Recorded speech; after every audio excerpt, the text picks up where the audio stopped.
चाणक्य वहाँ खड़े होकर बच्चों की राजक्रीड़ा देखने लगे। उनके मन में कौतूहल भी हुआ, उन्हें विनोद भी सूझा। उन्होंने एक ब्राह्मण के सामने ही बालक राजा के पास जाकर याचना की, राजन मुझे दूध पीने के लिए गाय चाहिए। चाणक्य वहाँ खड़ा होकर जो बच्चे खेल खेल रहे थे राज सिंहासन वाला, वह उसे देखने लगा। तो उनके मन में जिज्ञासा उत्पन्न हुई। कौतूहल का अर्थ होता है जिज्ञासा। मन में उनसे प्रश्न पूछने की जिज्ञासा उत्पन्न हुई। तो उन्हें एक मजाक सूझा। उन्होंने ब्राह्मण ने बालक समान राजा के पास जाकर मांग की, मुझे दूध पीने के लिए एक गाय चाहिए। बालक राजा चंद्रगुप्त ने राजोचित उदारता का अभिनय करते हुए सामने चरती हुई गायों को दिखाकर कहा, इनमें से जितनी गाय आप चाहते हैं ले लो। जो बालक राजा बना था वह राजा के समान जो उचित उदारता होती है उसे देखते हुए उनसे कहा कि आपके सामने गायें हैं, आपको जितनी गाय चाहते हो ले लो। ब्राह्मण ने हंसकर कहा, राजन ये जिसकी गायें हैं वह कुछ कहेगा तो नहीं? तो ब्राह्मण ने हंसकर उस बालक से कहा, राजा ये जिसकी गायें हैं वह व्यक्ति मुझे कुछ कहेगा तो नहीं? बालक ने गर्व कहा, किसका साहस है जो मेरी आज्ञा का उल्लंघन करे? तो बालक ने गर्व से कहा, किसका ऐसा साहस जो मेरी आज्ञा का उल्लंघन करे? आश्चर्य से स्तब्ध ब्राह्मण ने बालक से पूछा, राजन आपका शुभ नाम क्या है? तो बड़े आश्चर्य से ब्राह्मण ने उस बालक से पूछा कि राजा आपका नाम क्या है?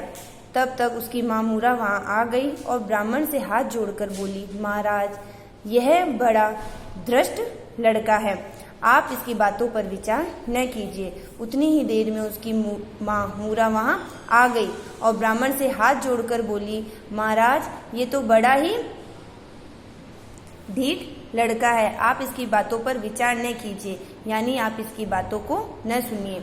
बालक की माँ से बातचीत करते हुए चाणक्य को पता चला कि बालक का नाम चंद्रगुप्त है।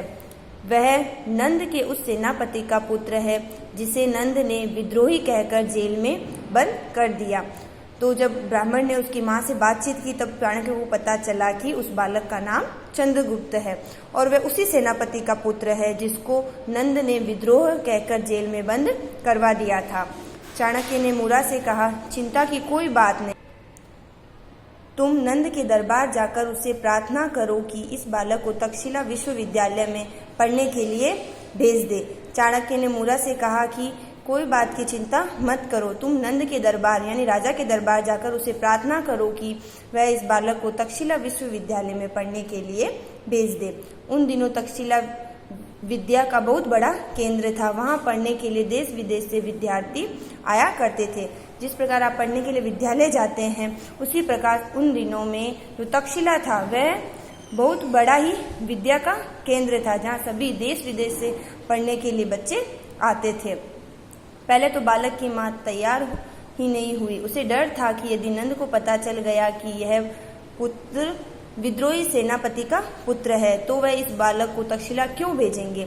इसके विपरीत नंद हमें भी बंदी बना सकता है। पहले तो क्या हुआ, उसकी माँ उसे विद्यालय जाने के लिए तैयार हो गई थी, लेकिन उसे डर था कि नंद को इस बात का पता चल गया कि वह ये जो चंद्रगुप्त है यह उसी सेनापति का पुत्र है, तो बालक को तक्षशिला क्यों भेजेंगे। और इसके विपरीत ऐसा न हो कि वह हमें भी बंदी बना ले।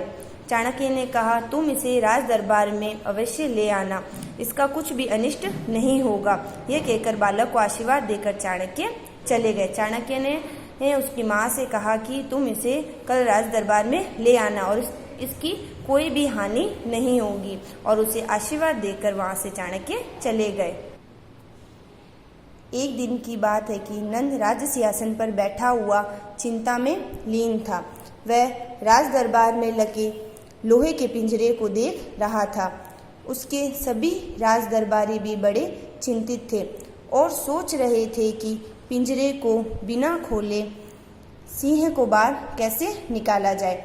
एक दिन की बात है, जो राजा था वह अपने सिंहासन पर बैठा हुआ था और चिंता में लीन यानी कोई सोच में मगन था, और राज दरबार में रखे वो लोहे का पिंजरा देख रहे थे। पिंजरा क्या होता है, जिसमें पशु पक्षियों को कैद किया जाता है। उसके सभी राज दरबारी भी बड़े चिंतित थे। वह यह सोच रहे थे कि इस पिंजरे को खोले बिना इस शेर को यानी सिंह को इस जेल से बाहर कैसे निकालें। किसी विदेशी राजा ने यह पिंजरा राजा नंद को भेजा था और कहला दिया था कि हम नंद को बड़ा राजा तब मान सकते हैं जब वह या उसकी राज्यसभा का कोई भी सभासद इस पिंजरे को बिना खोले उसमें बंद सिंह को बाहर निकाले। किसी विदेशी राजा ने यह पिंजरा राजा नंद यानी जो राजा है उन्हें भेंट किया था और कहा था कि हम इस राजा नंद को बड़ा तभी मान सकते हैं जब या तो वह स्वयं या उसकी राज्यसभा में जो भी व्यक्ति रहते हैं वह इस पिंजरे को बिना खोले शेर को बाहर निकाल सकते हैं। तभी मूरा अपने पुत्र चंद्रगुप्त को लेकर वहां पहुंची और एक और खड़ी हो गई। बालक ने भी उस पिंजरे को ध्यान से देखा और कुछ देर तक सोचता रहा। सोचने के पश्चात वह आगे बढ़ा और बोला, महाराज, यदि आप मुझे अनुमति दे तो मैं पिंजरे को तोड़े बिना इसके भीतर से सिंह को बाहर निकाल दूं। तभी मूरा अपने पुत्र को लेकर वहां पहुंच गई थी और एक और खड़ी थी। तब बालक उस पिंजरे को ध्यान से देख रहा था और कुछ देर तक सोचता रहा। सोचने के पश्चात वह आगे बढ़ा और राजा से बोला, महाराज, यदि आप मुझे अपनी आज्ञा दें तो इस पिंजरे को तोड़े बिना इसके अंदर जो शेर है उसे बाहर मैं निकाल सकता हूँ। आगे का जो चैप्टर है वो हम नेक्स्ट क्लास में रीड करेंगे। मैंने आपको जो आज कठिन शब्दार्थ करवाए थे वह आपको अपनी नोटबुक में नोट डाउन करने हैं। यही आपका आज का वर्क है।